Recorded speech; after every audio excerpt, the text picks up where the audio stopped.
ମୁଁ ହେଉଛି ଅଜିତ କୁମାର ଦାସ ନହଙ୍ଗ ପଞ୍ଚାୟତର ହେଉଛି ସମିତି ସଭ୍ୟ। आज मन की बात कार्यक्रम थिला कौन एटी कार्यक्रम थिला सेटा ଆଜି ଏଠି ଠାକୁର ରଞ୍ଜିତ ଦାସ ଆସିଥିଲେ।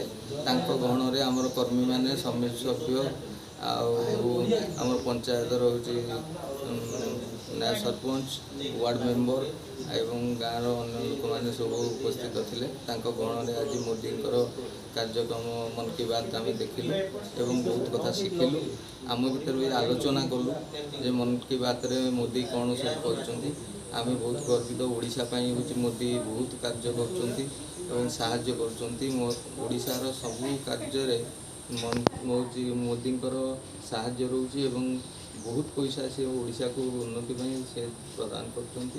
ओडिसा कथा सब बेले उठाती केते खुशी लागे ओडिया हिसाब रे ହଁ ଆଉ ବହୁତ ଖୁସି ଲାଗେ। ଆମେ ହେଉଛି ମୋଦିଙ୍କୁ ପୃଥିବୀର ହେଉଛି ବର୍ତ୍ତମାନ ସବୁଠୁ ଶ୍ରେଷ୍ଠ ନେତା ବୋଲି ସମସ୍ତେ ଗ୍ରହଣ କରୁଛନ୍ତି। ଆମେ ବି ତାଙ୍କୁ ହେଉଛି ବହୁତ ସମ୍ମାନ ଦେଉଛୁ। आगुर मन की बात देखंती ना आज ନା ନା ଆମେ ସଦାବେଳେ ମନ୍ କି ବାତ୍ ଦେଖୁଛୁ ଏବଂ ସବୁ ଜାଗାରେ ଲୋକଙ୍କୁ ନେଇକରି ଏଇ ମାସର ଶେଷ ରବିବାର ଦିନ ଆମେ ବସୁଛୁ ଏବଂ ଦେଖୁ। ଆପଣ ପଞ୍ଚାୟତ କର୍ମୀ ମାନଙ୍କୁ ନେଇକି ସବୁବେଳେ ମନ की बात ଦେଖନ୍ତି କିନ୍ତୁ ଆଜି ମନ की बात ରାଜ୍ୟ ସଂଯୋଜକ ଠାକୁର ରଞ୍ଜିତ ଦାସ ଆପଣଙ୍କ ଗହଣରେ ଥିଲେ କେତେ ଖୁସି ଅଛନ୍ତି? ବହୁତ ଖୁସି ଅଛୁ। ଆମ ଗହଣରେ ତାଙ୍କୁ ପାଇକରି ଆମେ ବହୁତ ଗର୍ବିତ ଏବଂ ଠାକୁରଙ୍କର ତାଙ୍କର ଯେଉଁ ଆମ ସହିତ ସହଯୋଗ ଆସିକି ହେଲା ଏଠି ଯେଉଁ ଏକତ୍ରିତ ହୋଇକି ଆମେ ସବୁ ସେଇଟା ଦେଖିଲୁ ଏବଂ ଆଲୋଚନା ହେଲା ବହୁତ ସୁନ୍ଦର ଲାଗିଲା ଆମକୁ। ଧନ୍ୟବାଦ।